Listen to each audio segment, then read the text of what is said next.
तारीख आज 10 नवंबर 2025 दिन सोमवार। समाचार में देश भर की तमाम बड़ी खबरों पर नजर डालते हैं। खबरों में देखिए पहली खबर, एक रिपोर्ट सामने आ रही कि स्वच्छता अभियान सरकार के लिए बना वरदान। कबाड़ बेचकर सरकार ने 800 करोड़ रुपए से भी ज्यादा की कमाई की है। केंद्र सरकार ने स्वच्छता अभियान के माध्यम से विभिन्न मंत्रालयों के विभागों से कबाड़ यानी स्क्रैप वगैरह को बेचकर इतने लगभग 800 करोड़ रुपए जुटाए हैं। और वहीं भारत के लिए एक अच्छी खबर आ रही, चीन और अमेरिका को भी टक्कर देने की तैयारी कर रहा हमारा देश। भारत नवीकरणीय ऊर्जा उपकरण बनाने पर जोर दे रहा है। सरकार सोलर पैनल और विंड टरबाइन के घरेलू उत्पादन को बढ़ावा देने के लिए प्रोत्साहन नीति में भी सुधार करने की घोषणा की है और इसका लक्ष्य है साल 2030 तक वैश्विक विंड ऊर्जा बाजार में 10% तक हिस्सेदारी हासिल करना। तो ये सरकार ने लक्ष्य तय किया है। और वहीं देखिए अगली खबर, कोई भी भक्त भूखा ना रहे। भारत के उद्योगपति मुकेश अंबानी ने नया कदम उठाया है। तिरुमाला मंदिर में वो बनवाएंगे देश का सबसे बड़ा अन्न प्रसादम किचन। जी हाँ, रिलायंस इंडस्ट्रीज के चेयरमैन मुकेश अंबानी ने तिरुमाला में अत्याधुनिक रसोई घर बनाने की घोषणा की है, जिसके जरिए प्रतिदिन लाखों श्रद्धालुओं को मुफ्त भोजन मिल पाएगा। और वहीं खबर देखिए महंगाई पर एक रिपोर्ट सामने आ रही है कि घरेलू वेज थाली बीते महीने अक्टूबर में 17% तक सस्ती हुई है। आलू, प्याज और टमाटर वगैरह इन चीजों के दाम घटने का असर देखने को मिला। हालांकि नॉन वेज थाली की कीमत भी 12% तक घटी है।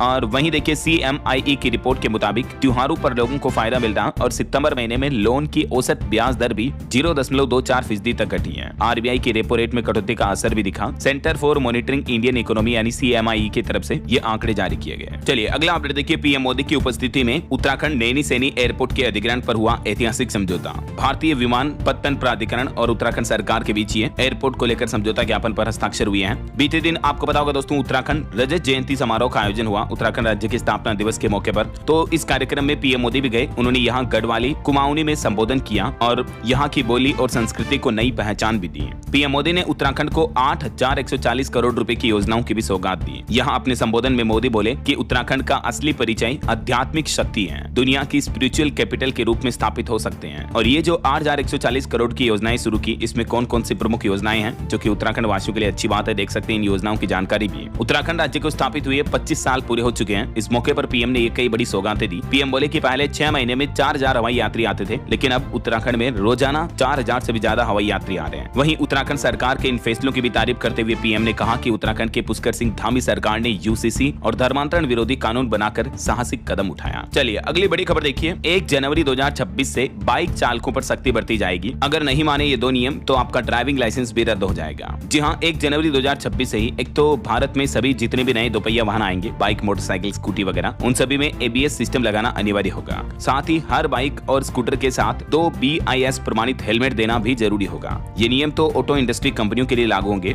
सरकार ये कदम इसलिए उठा रही ताकि रोड एक्सीडेंट में लोगों की दुर्घटनाओं में जान ना जाए। इसके साथ ही एक और जो महत्वपूर्ण नियम लागू किया है, इसके मुताबिक बाइक चलाने वाले और बाइक पर पीछे बैठने वाले दोनों को ही हेलमेट लगाना जरूरी होगा और हेलमेट भी BIS प्रमाणित होना चाहिए। सड़क परिवहन राजमार्ग मंत्रालय की तरफ से देश भर में ये नए नियमों को लेकर आदेश भी जारी कर दिया है। चलिए अगली खबर देखिए, CITES की चिंताओं के बीच महाराष्ट्र सरकार ने 50 तेंदुओं के वनतारा स्थानांतरण के लिए केंद्र सरकार को भी प्रस्ताव भेजा है। और बड़ी खबर आ रही देखिए, राजधानी दिल्ली वासियों ने हल्ला बोल किया, विरोध प्रदर्शन किया। राजधानी में प्रदूषण के खिलाफ इंडिया गेट पर भारी प्रदर्शन देखने को मिला। उसके बाद दिल्ली पुलिस का भारी बल तैनात हुआ। कई लोगों को हिरासत में भी लिया गया, क्योंकि दिल्ली में दीपावली के बाद से लगातार हवा जहरीली होती जा रही है। लोग बाग खराब हवा में सांस ले रहे हैं। अभी राजधानी के कई इलाके रेड जोन में तब्दील हो चुके हैं। AQI 400 के पार चलना, चारों तरफ जहरीली धुंध भरी हवा छाई हुई है। यहाँ लोगों ने विरोध करते हुए कहा कि यदि राजधानी में स्थितियां नहीं सुधरी तो दिल्ली रहने लायक भी नहीं बचेगी। बढ़ते प्रदूषण से नाराज हुए लोग और प्रदर्शन करने पहुंच गए इंडिया गेट। ये कुछ तस्वीरें आप देख सकते हैं। और वहीं दिल्ली वासियों के लिए एक और अपडेट आ रहा, DDA का बड़ा तोहफा, लोगों के लिए 1500 से भी ज्यादा सस्ते फ्लैट उपलब्ध हो गए। DDA यानी दिल्ली विकास प्राधिकरण की तरफ से ये सस्ती आवास योजना शुरू की है और ये प्रोजेक्ट 7 नवंबर से शुरू हो चुका है। ज्यादा जानकारी आप DDA के पोर्टल पर चेक कर लीजिएगा। और वहीं बड़ी खबर आ रही कि देश भर से 2 लाख शिक्षक करेंगे दिल्ली कूच। अगले महीने 5 दिसंबर को महारैली आयोजित होगी। हाल ही में जो सुप्रीम कोर्ट ने शिक्षकों के लिए TET अनिवार्यता का आदेश सुनाया था, तो उस फैसले के खिलाफ दिल्ली कूच की तैयारी में है शिक्षक। इस प्रदर्शन में उत्तर प्रदेश राज्य के भी 1 लाख टीचर शामिल होंगे और भी देश के अलग अलग राज्यों से लाखों टीचर्स इकट्ठे होंगे राजधानी दिल्ली में 5 दिसंबर को। दिल्ली के रामलीला मैदान पर शिक्षक अपना विरोध प्रदर्शन करेंगे, है ना। अच्छा, वैसे उत्तर प्रदेश में देखिए दोस्तों, टीचरों की ऑनलाइन हाजिरी की तैयारियां भी तेज हुई। शिक्षक संघ ने विभाग से ये मांग की है। सरकार स्कूलों में शिक्षकों की उपस्थिति को कंप्लीट ऑनलाइन दर्ज करने की प्रक्रिया को और आगे बढ़ा रही है। और इस बीच शिक्षक संघ का सरकार से ये अनुरोध है कि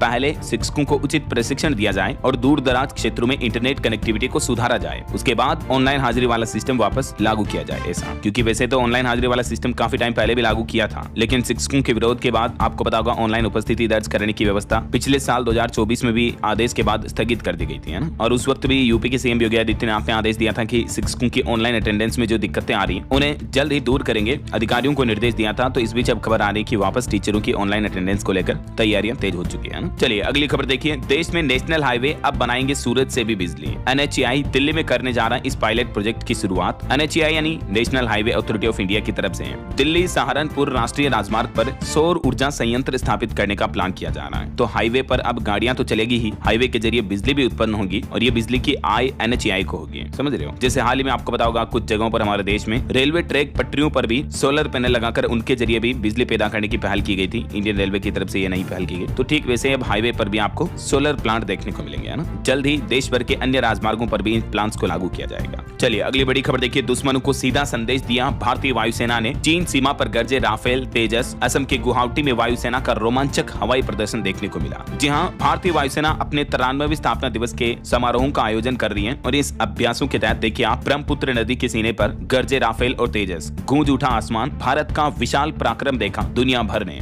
भारतीय वायुसेना इंडियन एयरफोर्स के सेलिब्रेशन डे की ये तस्वीरें भी आप देख सकते हैं। 75 विमानों का फ्लाइंग डिस्प्ले देखने को मिला ब्रह्मपुत्र नदी के ऊपर लचित घाट पर। राफेल, सुखोई, तेजस विमानों ने 25 तरह के अलग अलग फॉर्मेशन भी बनाए। ये तस्वीरें वाकई में देखने लायक हैं। कितना अद्भुत और रोमांचित कर देने वाला ये नजारा जो आसमान में आप देख पाएंगे, ये इंडियन एयरफोर्स के जवानों ने किया है। इस मौके पर असम के मुख्यमंत्री भी बोले कि दुश्मनों की नींद उड़ा देगी चिकन नेक कॉरिडोर के पास भारतीय वायुसेना की ताकत। चलिए अगली बड़ी खबर देखिए। जम्मू कश्मीर में पाकिस्तान का नेटवर्क एक्टिव है। खुफिया जानकारी मिलने के बाद 120 जगहों पर छापेमारी की। सिम कार्ड और कई जगहों पर डिजिटल डिवाइस जब्त किए गए। आतंकियों के मददगार 2 पुलिस कर्मियों को, पुलिस अधिकारियों को भी बर्खास्त किया गया। वहीं इधर गुजरात ATS ने भी ISIS के 3 आतंकी पकड़े। देश में कई जगह पर हमला करने की प्लानिंग कर रहे थे। ये हथियार जमा करने पहुंचे थे गुजरात। वहीं हाल ही में जो आपको पता होगा दिल्ली एयरपोर्ट पर काफी टेक्निकल प्रॉब्लम आई थी, तो इस पर भी साइबर हमले का शक है। अचानक आई खराबी की अब हाई लेवल जांच शुरू हो चुकी है। फ्लाइट्स का ऑपरेशन 12 घंटे तक प्रभावित रहा था। और बड़ी खबर देखिए, महाराष्ट्र के उप मुख्यमंत्री अजीत पवार के बेटे की एक और कंपनी का एक और बड़ा घोटाला सामने आया। सरकारी जमीन हड़पने का आरोप तो है ही। पहले पुणे में प्रॉपर्टी की डील सरकार ने कैंसिल की थी और अब उनके बेटे पार्थ पवार की कंपनी अमेडिया होल्डिंग्स का एक और जमीन घोटाला सामने आया। देख सकते हैं आप किस तरह से बड़े बड़े नेता